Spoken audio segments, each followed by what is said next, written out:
Okay, so quick introduction. My name is Djordje. I'm the Sabre Fencing instructor at Twerchhau in Berlin.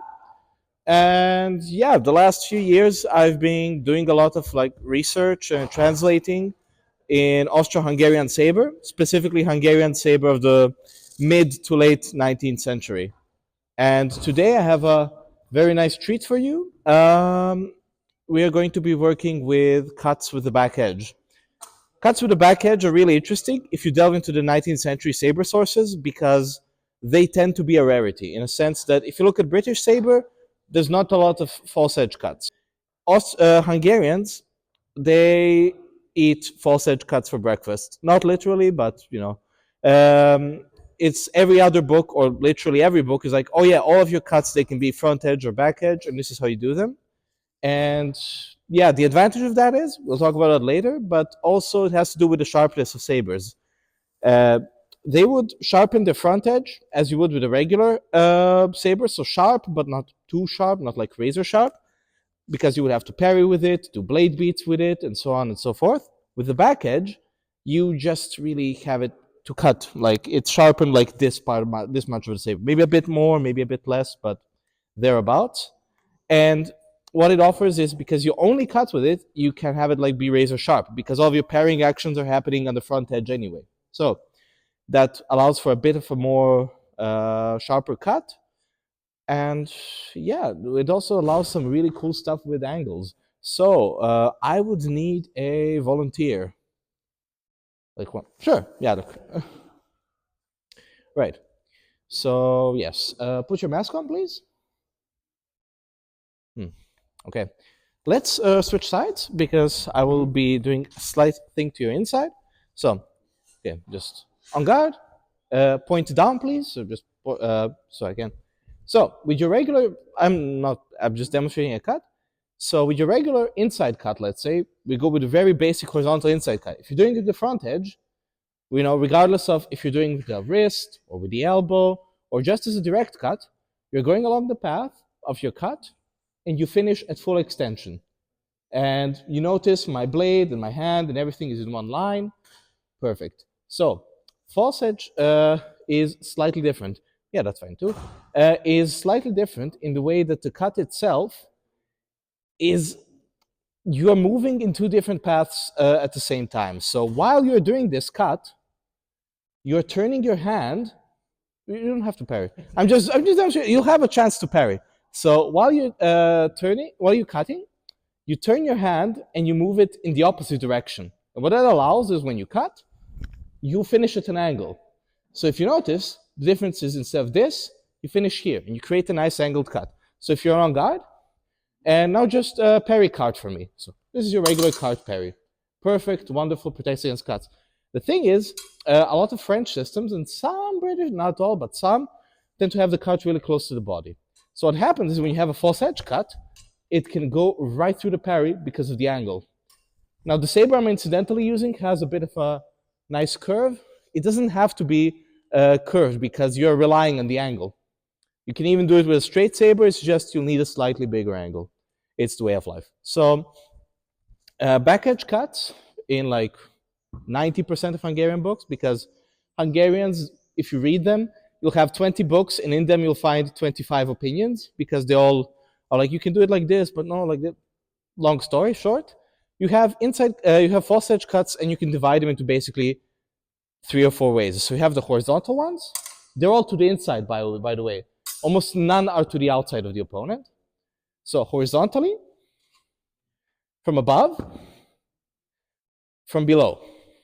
And yeah, the cool thing with them is, of course, they're directed towards the body, but also to the hand.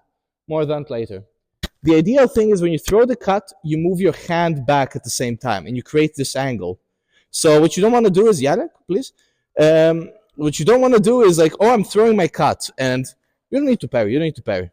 So I'm throwing the cut, and I'm here, and I start turning. You notice what happens? Because I don't have the angle, I hit Yannick with my flat. And we don't want that, so you want to move back, and you create this angle, and then you can hit with the back edge. Sometimes if you're too far away, you also hit with the tip, but it's the nature of distance play. So yeah, Once you feel comfortable with the horizontal cut, I find that one is the easiest. Feel free to start with diagonal cuts from above and from below. The trick is, now since you're cutting, so if you imagine me, I'm looking, this is towards my left, I move my hand to the right. Since now I'm cutting to the left and below, I have to move my hand to the up and to the right. And here's like I'm going to the up and to the left, so I have to go down to the right. So you're basically following the cutting arc in the opposite direction.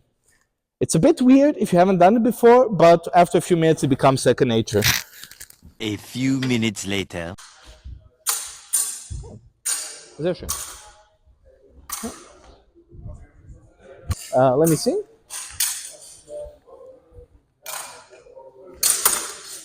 All right. Okay, very nice.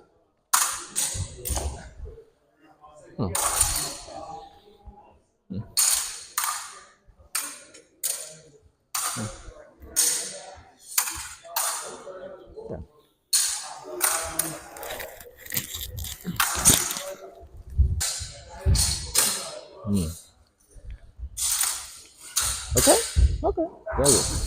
So, Rollen tauschen? Mach du mal, ich will sehen. Okay. Oh, sehr schön. Okay. So this was just for you to get a slight feeling for what they're supposed to look like. Now we'll actually practice them. This one is non-compliant. The idea is he really wants to hit me with a back edge cut. I really don't want to get hit with a back edge cut. So in general, it's just unpleasant. So he will try to throw any back edge cut. It can be from above, horizontally, from below, completely up to him. And for me, it's my job just basically to not get hit. You can take a little, like, you can parry however you like. Yeah.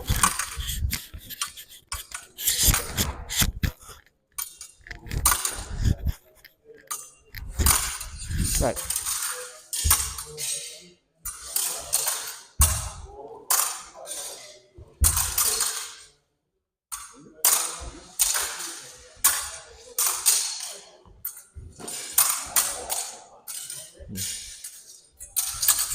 Versuch die Hebel, wenn du sie schon führst, ist seit Arlow, also die Quelle, auf der ich hauptsächlich arbeite, sagt so, wenn du einen Hieb vollendest, ist halt so, angenommen, es ist jetzt getroffen, du bekommst ein Feedback darin, dass es gut ist, indem es von der Prallung ein bisschen sozusagen wegbounced. Weil du bist hier und dann, hast du diesen Bounce. Also wirklich ein bisschen mehr Elastizität und Schwung im Hieb ist völlig okay. Weil die Idee ist ja, du gehst ja um die Parade. Also wenn wir beide so, du hast ein bisschen mehr Wumms.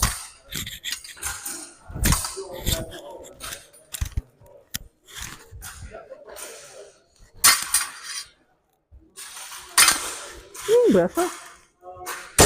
Oh, das war schön.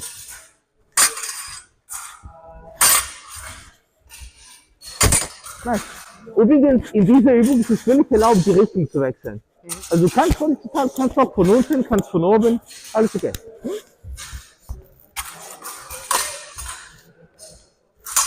Nice.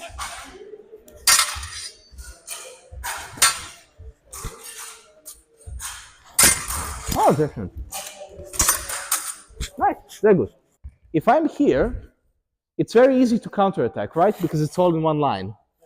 So the way we'll talk, because we'll talk about false edge counterattacks later, and they're the ones that are a bit risky. The whole point is, while I'm doing the cut, my arm is moving out of the range. Because now that it's on the outside, you have a longer path. So the thing is, what you've noticed is that, I'll put it on the desk, is that if my opponent is throwing false edge cuts, if you throw false edge cuts to the inside, if you can throw a false edge cut to my inside, please. So, right? I have to make my parry really big, right? Because from here, if I do this, this will come through, right? So what Hungarians do is they substitute the card, a lot of them do, with pre.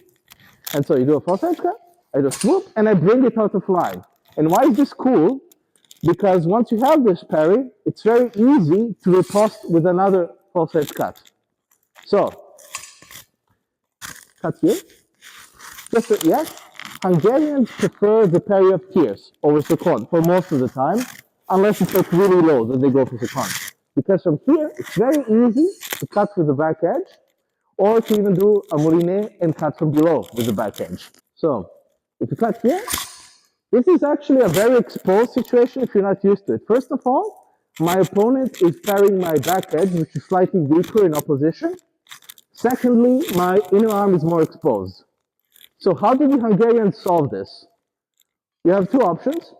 First one, that's not as great in terms of repostability, is if you do go for my inside arm, is that I immediately go to, well, Italians call this six, there are a bunch of other names for this, but you go up to a parry like a high court like this. That's one solution that the Hungarians kind of do, but they don't really like it. The second one, that's way better, is once I throw my false edge cut, is I immediately disengage into tierce. Next game is very simple. We're going to do parry riposte.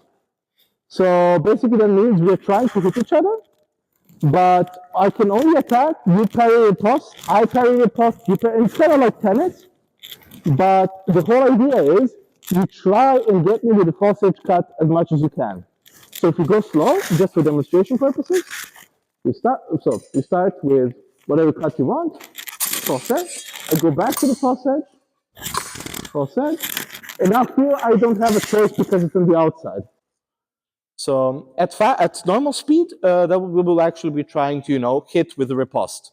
So if we go, we can start. Yeah. Yeah.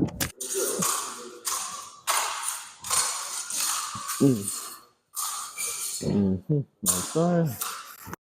So. Huh.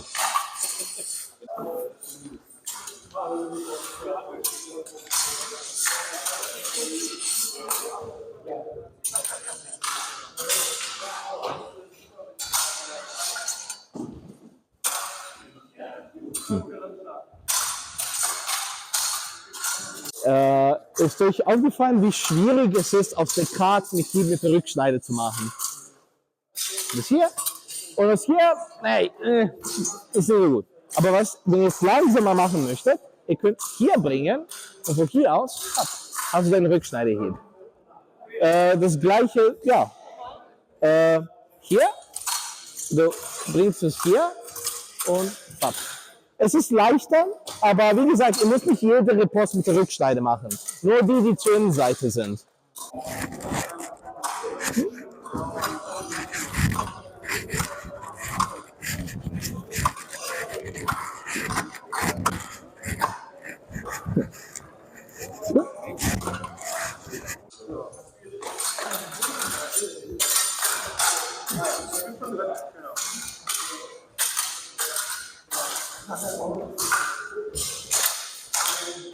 From here, the Hungarian option that they really like is from here, you swoop and you go into preem, and you bring it to the outside. Why is bringing it to the outside important? When you learn this, a lot of people go, okay, I've blocked this, and the thing is, the momentum doesn't really stop. You can just go up, and just extend, and it's natural. You're extending naturally. You're not doing anything weird. You can easily thrust that. So from here, you bring here, and you bring it to the outside. Yeah, it will be like this, and then like, okay, I've parried the air, but it doesn't help me. So you have to do this semicircular parry. The usefulness of the preem parry is that you follow the blade all the time because the semicircle is around my hand. So if you go to preem, yeah, that was a bit slow. I'll go a bit slower so we can actually demonstrate it. So I'm going here, and that's great. If I go from below, that's great. If you're moving in a line, you have to know where exactly the cut is going. So if you try and parry in cart, it's cart. So yeah, great. So if you're parrying cart, you have to know where the cut is going. That's great. That's great. And that's great. So you have to always aim where it is. And here you just have to follow the blade. The thing is, a lot of Hungarians, a lot of their sources don't have cuts to the legs. Why? I can't really answer. I think it was just an aesthetic preference. Right, please? So the thing is, this is very difficult, and you're right to do so. You can do a preen parry that is even lower than usual. That is also an option and a good one if you're comfortable with doing a low preen. A lot more natural option is you go like this.